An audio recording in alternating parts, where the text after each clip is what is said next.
Hi, my name is Caitlyn Tyler, and for my 2010 project, I made scented candles. So, for how I made them, I took an old coffee pot, which was made of glass, and a metal a metal pot, and I cut up pieces of wax, and I put those into the coffee pot, and then I filled up the metal pan with water, and I hung the old coffee pot by the handle on the side of the metal pot, and while the water was boiling, it acted as a way of heating the wax and melting it.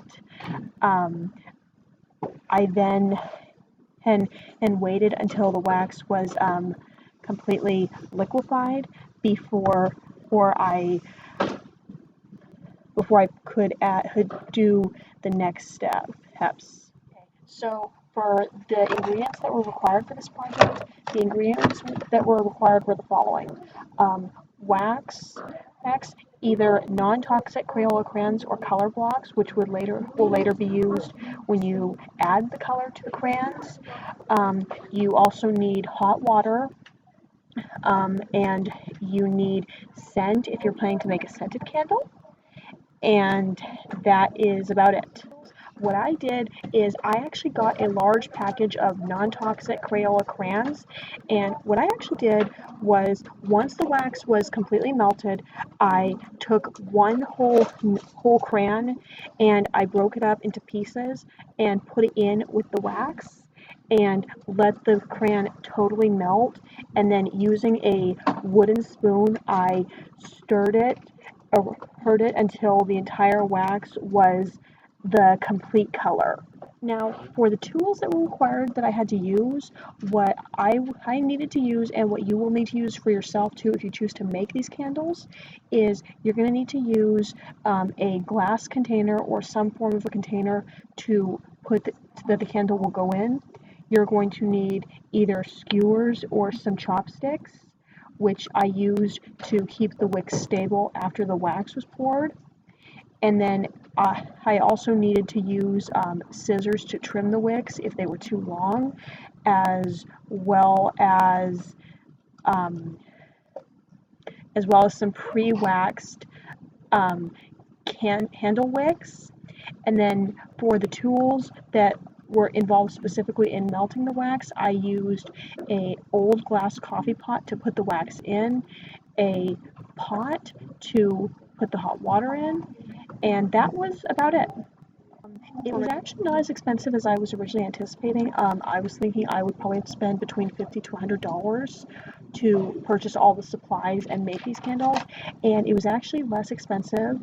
I spent probably between $30 to $35 on all of the candle making ingredients specifically, and a few little supplies, but not too many since most of the supplies like the pot or the chopstick those I already had at home. The actual melting down of the wax, adding color as well as scent to it, and then pouring the wax into the container which the candle would be in, it took probably between 45 minutes to an hour and a half, but then I also had to wait an additional 3 to 4 hours to let the candle cool completely, because you have to leave your candles in one space and cannot move them, because that could cause moving them could cause cracks in the wax or cause there to be problems with it. However, if I would recommend also waiting overnight to just really give it that extra time. That's what I had to do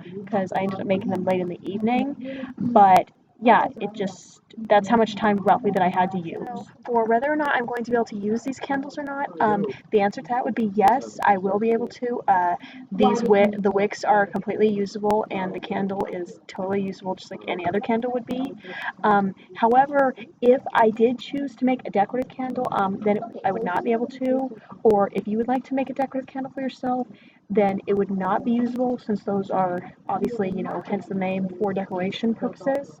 But the bottom line is, it's up to you really whether you're going to make candles for decoration or for your own personal use. I probably could if I really wanted to, but the reality of it is I probably would not sell any of them. I would probably more use them as gifts to friends and family, since candles are one of those items that there's already a very large market for, and you can find them in almost every store that you go into. So could I actually sell them and make some money? The answer to that would be yes. However, I will most likely not be doing that. Okay, so as far as making different shaped candles go, you can make different shaped candles. I found out that there are actually a couple different ways. One of which is you can use different shaped molds to create that different shape. There is also a way that you can make candles without in different shapes, but they don't necessarily have to be in a container. However, I did not use that method and I'm not very familiar with it.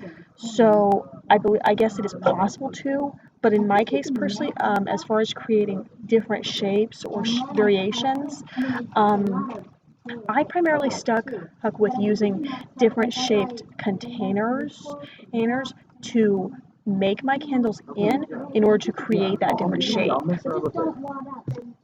Okay, so for just to wrap up this video, as far as making these candles scented, yes, I was able to. The way that I was able to make scented candles in this case actually was when I got most of my supplies from Joanne Fabrics craft store. And they sell bottles of scent.